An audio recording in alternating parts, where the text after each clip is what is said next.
Dark intelligence, the hidden power. The world doesn't play fair. No matter how truthful you are, someone will betray you. No matter how skilled you become, someone less capable will take your position. That's reality. But those who recognize this reality endure, and those who endure lead. This is a power that can't be seen, but everyone senses it. This is dark intelligence. Dark intelligence is born from betrayal, humiliation, and defeat. While others crumble under pressure, you turn pain into power.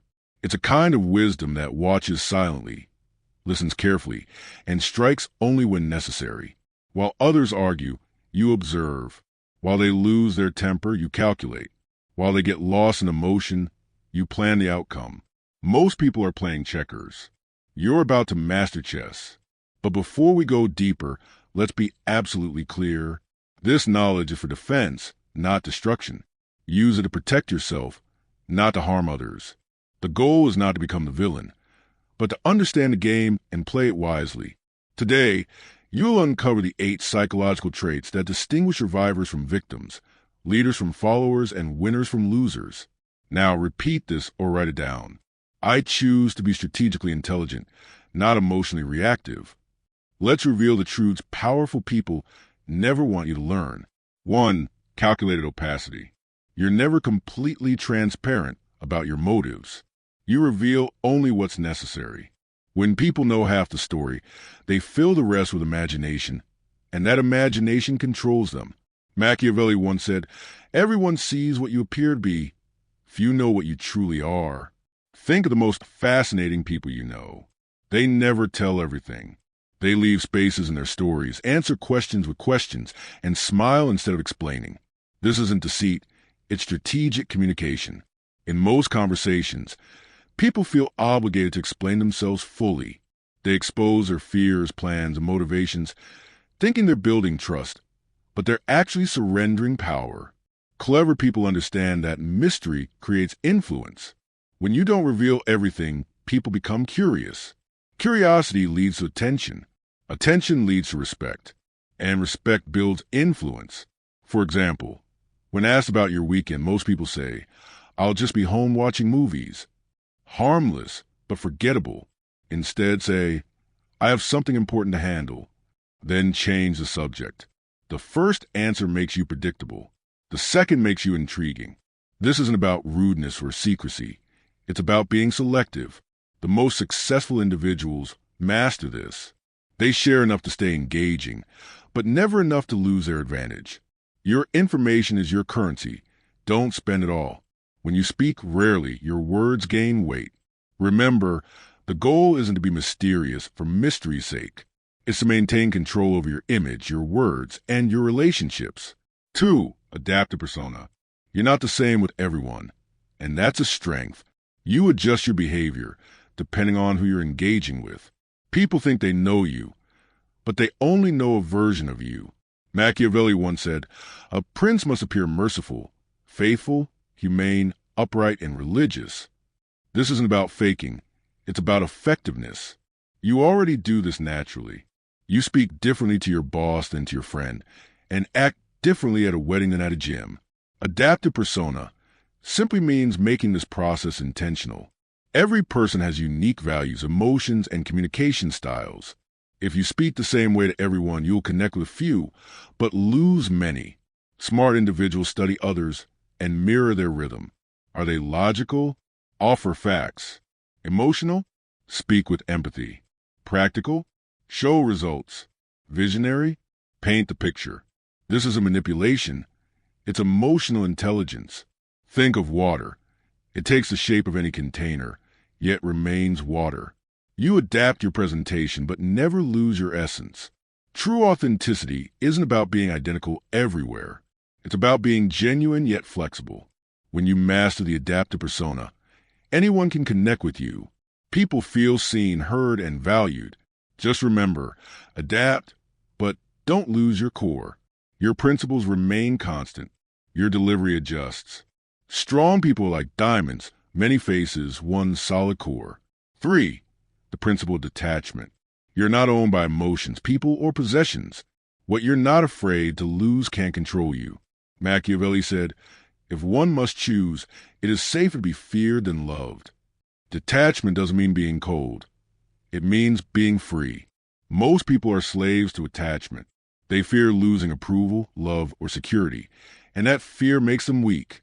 Freedom from that fear makes you powerful. You can care deeply, but never desperately. Picture two negotiators. One desperately needs a deal.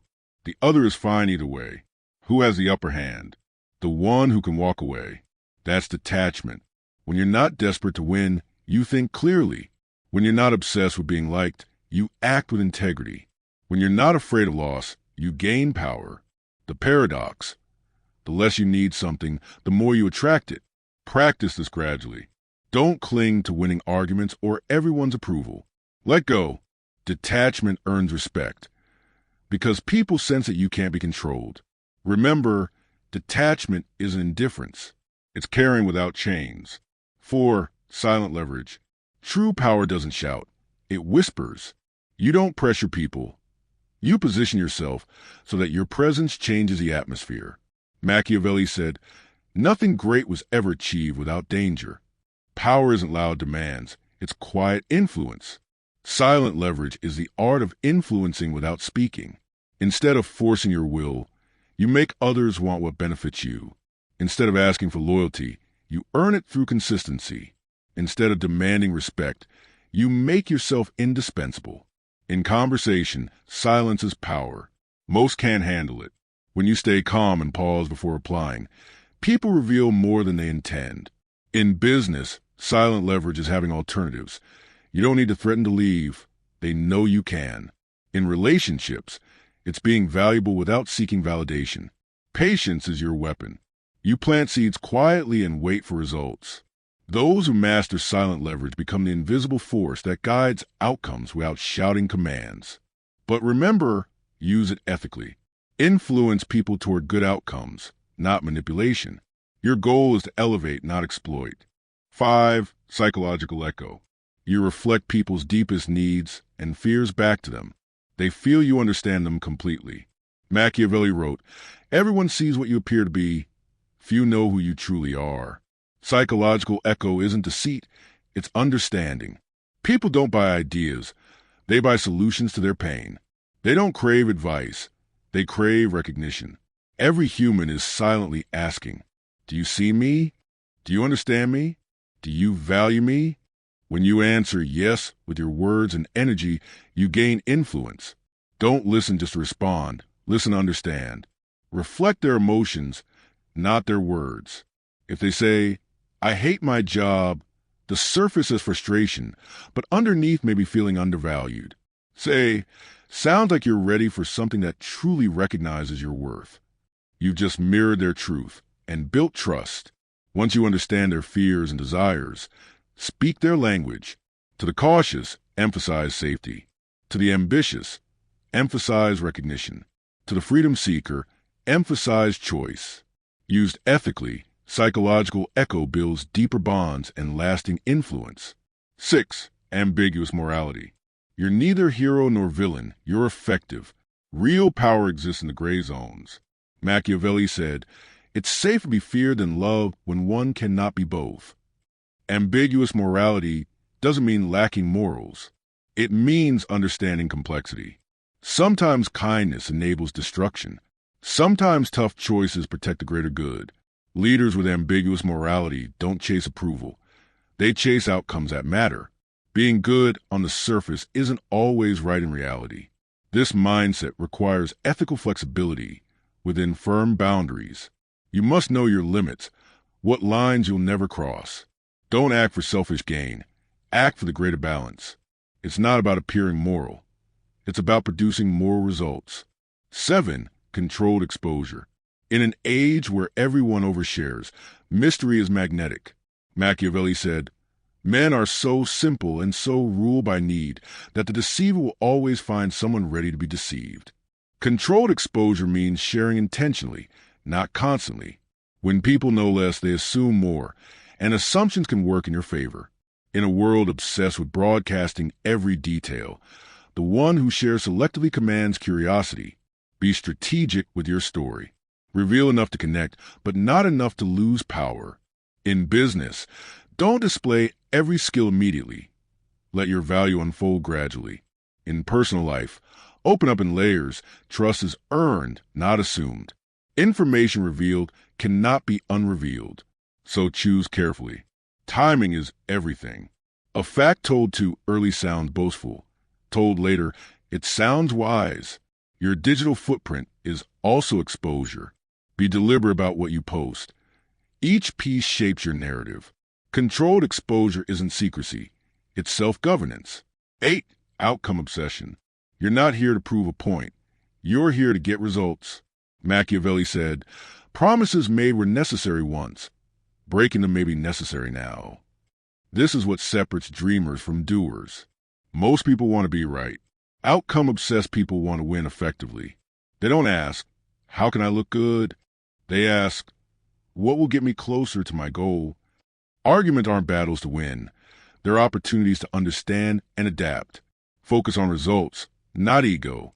In business, that means impact over appearance. In relationships, it means peace over pride. Outcome-obsessed people value progress over perfection. They practice strategic simplicity, doing less, but doing what matters most. They adapt when things fail. They change tactics but never abandon goals.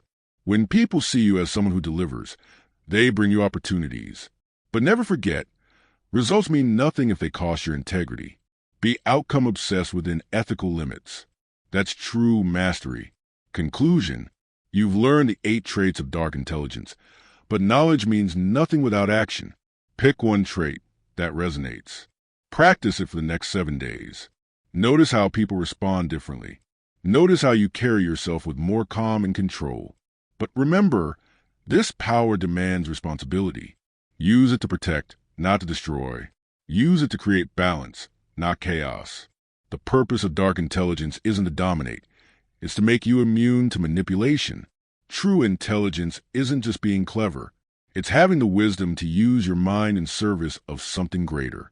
Stay strategic. Stay ethical. Stay powerful.